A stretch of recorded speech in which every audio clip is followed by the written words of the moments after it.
next series of questions. Oh, before I do that, I saw in the comments section some people were talking about that whole gender difference thing again. Two things. First, obviously, I talked about that a while ago. It was in the foundational principles. There was, certainly discussion on some of the not only the forums but magazines and sites that have given us coverage. I'll say the same thing that I've said before. Obviously, choices matter, and second, don't think that women and female characters are inherently weaker, or don't think they're inherently gimped. It's different. And for some races, like the Strim, the female is going to be a lot better at certain things. Choices matter, and I'm willing to do that. Because frankly, we're going to have races matter, we're going to have gender matter, we're going to have other things matter. And I'd rather go out and say, well, we're going to have all this matter, and you're going to have so many options, whether it is through all of those, or through the banes and boons, or even something like, as you level up your character, and use a sword a lot, or anything that is a weapon that is heavy, your strength will go up. So the initial stats obviously will not be as important. So that's all there is there. Okay, first question. Can you hide in terrain? I can imagine that every archer out there frankly wants to know. Yes, we want to do that. I've talked about camouflage. When we put the archers in, and hopefully we will fund and hit the first stretch goal, we'll need to do something like that for archers. So yes, camo will matter, terrain will matter, time of day will matter.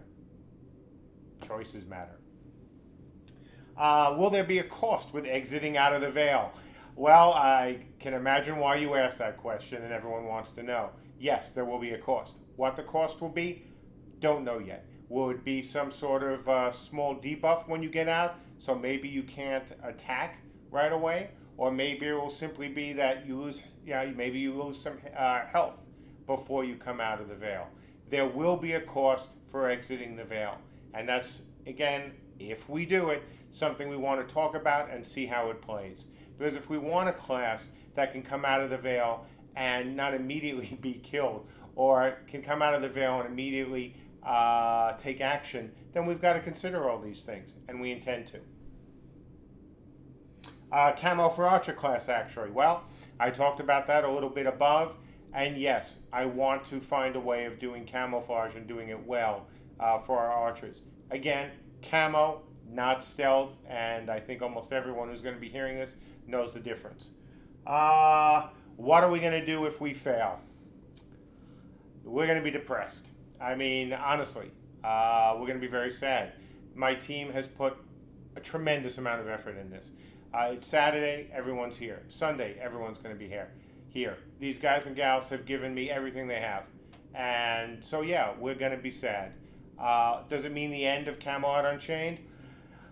Look, I've said this before. It really depends on how we do before we close. We're almost at 1.5 now, and that's a pretty good number. If we end up at 1.5, that's not a good thing. If we ended up at 1.8 or 1.9, would I consider relaunching it in a month or so? I would certainly consider it. But I don't want to be there. I want us to fund. We're close enough. We should be able to make this happen.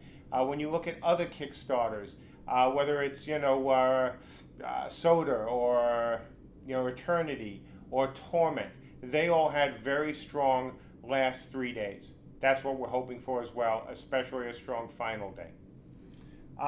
Can we take castles and keeps? Yeah, buy them dinner and, you can take them. Of course you can take castles and keeps. You'll be able to take castles, keeps, mines, whatever people build. You'll be able to take them, burn them, or deconstruct them, or simply just hold control. And yes, there'll be a bonus if you take certain ones, because if they have stabilizers in them, or if they're controlling resources, or other things, you're really going to want to take them. I mean, this is part of the RVR effort. You want to take these things. It's not just going out and protecting the crafters, as some people have said. It's not just going out, oh boy, we're going to bang, bang, and hurt somebody.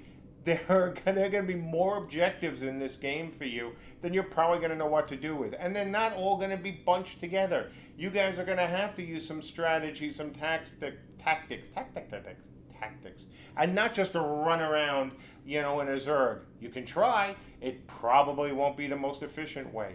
And you'll learn more about this when we talk about the map.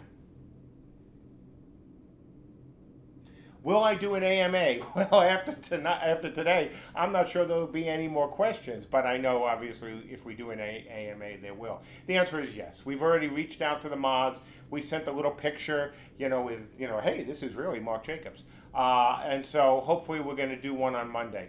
That's what the time we asked for. We'll see what happens. That will be interesting. Will there be GMs? Well, there'll certainly be customer service. Will there be GMs in the sense, I know that Goer ran some events, both for Camelot and for Warhammer, I believe. I know they did for Camelot. I think they did with Warhammer, but honestly, I don't remember that all that well. Kind of a period that, has some not so pleasant memories. Do I want to have them here? Yes. Do I think they can run events for us? That's something we'll have to talk about. Look, I'm an old GM guy. My MUDs had GMs. Other games had GMs. Can we find a way of using them well? Maybe. No promises, but we're absolutely going to think about it. I'm out of time, and this update is over.